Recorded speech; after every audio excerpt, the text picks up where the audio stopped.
जिते बड़े सुजोग आसे तार भरपूर आम से खुशी को आम उपभोग करने कथा। सुजोग सब बड़े बारंबार आसे ना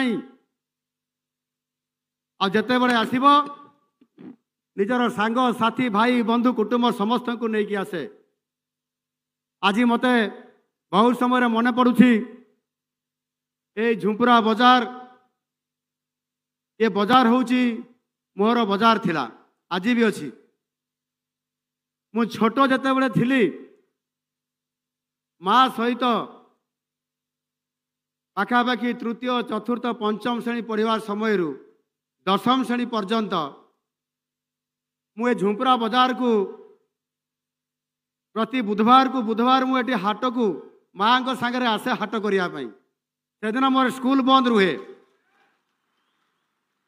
एवं प्रत्येक हाटपाड़ी मुझे हाट को आसे माँ को सांगे हाट करे आउ घर को जाए आउ अन्य दिन में पाठ पढ़े। ये मोर गोटे अभ्यास थिला।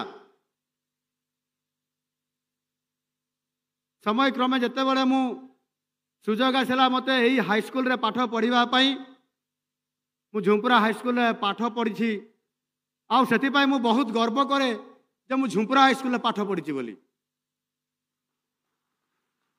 आज 1987 ब्याच जो माने मोर साथी जो माने मो सहित पाठ पढ़ुले से माने गोटे फेलिटेशन प्रोग्राम करले मते संबर्धना कले से हाईस्कल भितर कैंपस रे अनेक भाई माने एकाठी होते से भी आसिक थे अति खुशी हेले। ता भितर जड़े भाई कहले आखि छल छल लुह गड़िला से खुशी रे कहले आई क्यांट बिलीव इट मु विश्वास करि पारु नहीं जे मो सांग मोहन जड़े मुख्यमंत्री होती मो सामने छिड़ा ये अद्भुत कथा चमत्कारिता।